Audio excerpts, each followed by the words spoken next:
Akhirnya ketahuan Roy Suryo, Refly Harun, dan CS-CS-nya. Kenapa ribut banget selama ini, bikin gaduh, provokasi sana-sini. Rupanya ada yang sedang berusaha nyari muka ke Presiden Prabowo. Ngemis jabatan, ngemis pekerjaan. Mohon maaf ya, mungkin karena kebanyakan yang terlalu ribut itu, mohon maaf ya, nggak punya pekerjaan tetap. Bisa dipahami nggak, Bang? Nggak punya pekerjaan tetap. Jadi pekerjaannya apa dong? Aduh, gimana nih? Para orang-orang yang merasa dirinya pinter pengen punya pekerjaan tetap. Pengen jadi komisaris mungkin ya, kan saya bilang mungkin nih, pengen diangkat jadi wamen, mungkin mau diangkat jadi menteri, misalnya begitu. Ngerasa dirinya pantas nih. Mereka nggak sadar bahwa orang ngelihat lu bilang lu A, tapi orang bilang lu tuh cuman C lo gitu ya. Harusnya kan dia sadar itu gitu loh. Tapi kan dia nggak sadar, dia ngerasa dirinya hebat, pinter, kuat gitu ya, punya kompetensi. Kan itu yang selalu orang-orang ini tampilkan ke publik gitu. Padahal kan nothing juga. Kalau RMA ini didengarkan oleh Refly Harun, oleh Rocky Gerung, ya kan, daripada keluar-keluar terus kemana-mana, ya kan. Kalau dia ingin membuktikan dirinya memang hebat, ya kan, kata didukung oleh Pak rakyat. Mahfud gitu. Pak Mahfud ini pernah bilang kalau nggak salah kan, dia bilang coba masuk aja. Ini Ustadz Dasat, Ustadz Dasat kan bilang daripada sekedar ngomentarin macam-macam, menilai orang macam-macam, lebih baik terjun. Ya. Aduh, fakta memang teman-teman. Seperti misalnya Refly Harun, nggak ada pekerjaan tetap. Roy Suryo juga, kan nggak ada pekerjaan tetapnya. Siapa lagi? Rismond, Dr. Tifa. Jadi tahu sekarang kenapa mereka berupaya, berusaha memecah belah hubungan baik antara Presiden Prabowo dan Pak Jokowi.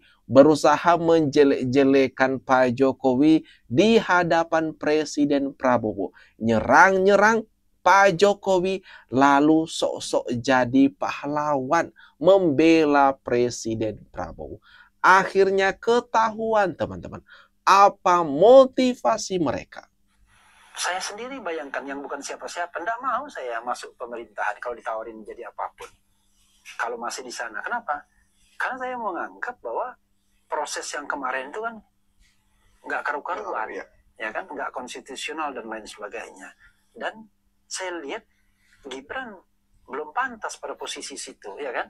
Nah ini pikiran objektif saya, jangan bilang saya benci, enggak, ini pikiran objektif. Makanya saya kadang-kadang ngejek sedikit, Yusril yang merasa dirinya keren itu mau juga jadi anak buah Gibran, dalam tanda kutip ya. Walaupun dia merasa enggak, saya ikut Prabowo bukan ikut Gibran ya, tapi kan itu pakai. Waduh, Refly Harun teman-teman. Kata Refly Harun, dia menolak masuk pemerintahan jika ada Gibran. Udah tahu kan sinyalnya. Berarti kalau misalnya enggak ada Mas Gibran, berarti mau. Berarti kata-kata ini sinyalnya mengadu domba hubungan antara Presiden Prabowo dengan Wakil Presiden Mas Gibran. Pokoknya gini dah, nggak usah mimpi. Nggak usah mimpi Refly Harun ini bakal dipanggil, dikasih jabatan oleh Presiden Prabowo. Satu lagi Pak, ini ijazah Mas Gibran disoalkan juga Pak, ijazah SMA. Ijazah Jokowi dimasalahkan, ijazah Gibran dimasalahkan, nanti sampai ijazah Jakarta dimasalahkan. Ya tapi apapun ikuti proses hukum yang ada, ya kita semuanya kita layan. Di balik ketawa Presiden ke-7 Pak Jokowi, ada kalimat yang penuh makna, semua kita layani. Maju dan sehat terus Pak Jokowi, layani gerombolan keledai tukang fitnah dan gaduh sampai masuk bui. Bayangkan teman-teman, ijazah Pak Jokowi belum selesai perkaranya. Sekarang ijazah Mas Gibran digugat Dan nilainya ini 125 triliun rupiah. Bayangkan sendiri. Fix. Selesai udah ijazah Jokowi 99,9% palsu. Oke. Udah ada bukunya kok. Yang ngomongin itu nanti. Belum beres di publik nih masalah di polemik-polemik itu, ditambah lagi masalah ijazah sekolahnya Wapres Gibran. Ada persoalan. Temuannya apa? Gini, kalau ijazah sekolah itu memang menarik. Karena kan sudah ada gugatan perdata. Dia juga oleh Pak Subhan, SHMH, ke Pengadilan Negeri Jakarta Pusat. Nah, di situ memang menarik. Karena kan sesuai dengan Undang-Undang Pemilu nomor 7 tahun 2017 dan sesuai dengan peraturan KPU, minimal kan SMA. Nah, sekarang kita lihat ijazah SMA-nya Gibran itu mana. Itu aja, udah. Jadi kalau ijazah SMA-nya nggak ada, kan dia katanya dalam berkas yang ada, ini berkas resmi loh ya, yang diajukan ke KPU, udah dipegang oleh Pak Subhan, itu dia hanya 2 tahun bersekolah di yang namanya Orchard Park Secondary School, ya, OPSS, itu 2 tahun. Ya, kemudian setelah itu nggak ada ijazahnya di situ. Kalau ada, buktikan ijazahnya. Itu nggak ada. Waduh, Roy Suryo ini kan. Ini Roy Suryo menuding ijazah Pak Jokowi palsu, menuding pula ijazah Mas Gibran itu palsu. Bahkan dari kata-katanya ini, Roy Suryo yakin 99% ijazah Jokowi palsu. Dan ijazah Wapres Gibran anak Jokowi tidak ada. Dan nyatanya Joko Widodo takut, UGM takut, Bareskrim takut, ya. Oke, sekarang terus apa yang bikin kami takut? Apa yang bikin kami takut? Apa lagi yang bikin kami takut? Apa yang lagi saya takut? Kan begitu ya? Nah, kedua yang bikin saya berani, ini manusia sebelah saya ini. Ini sahabat saya, kakak saya ini. Beliau itu sudah pernah kena kriminalisasi. Lah kok ketawa mulu di TV, ketawa, kita ketemu ketawa. Ya kan? Terus saya sampai mikir kalau melihat beliau gitu, jangan-jangan penjara itu enak ya. Saya jadi artinya apa? Hal-hal itulah yang qadarullah ya, disiapkan oleh Allah Subhanahu wa Ta'ala. Waduh, Dr. Tifa mengklaim Pak Jokowi takut terhadap mereka-mereka. Bareskrim juga takut terhadap mereka-mereka.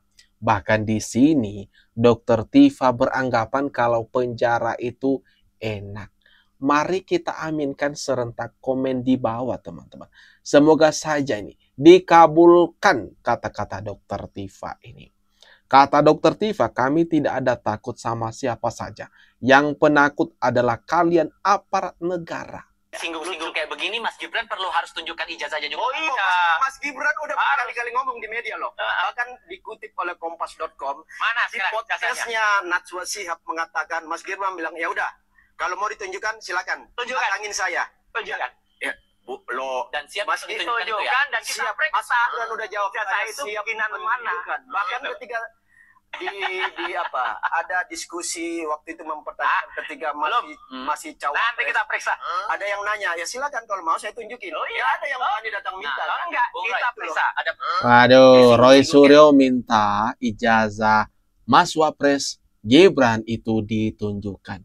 Dan pernah ditunjukkan, teman-teman, di hadapan awak media sewaktu Mas Gibran ini masih menjabat wali kota Solo. Semua diserahkan ke awak media, ditunjukin ijazahnya. Entah Roy Suryo ini ketinggalan informasi atau gimana, maka kita perlu ingatkan bahwa Mas Gibran pernah menunjukkan ijazahnya di hadapan publik. Dan apa yang terjadi, teman-teman? Bukan berhenti tudingan ini, malah semakin menjadi-jadi yang kini dikukat loh. Bayangkan. Nah, narasi yang mengatakan tunjukin saja ijazahnya, nah semua akan beres. Nah ini, teman-teman, ini contohnya Mas Gibran sudah menunjukkan ijazahnya, tetapi orang-orang ini malah semakin menjadi-jadi. Semoga saja dah pihak kepolisian, pihak pengadilan mampu menyelesaikan semua ini dengan baik.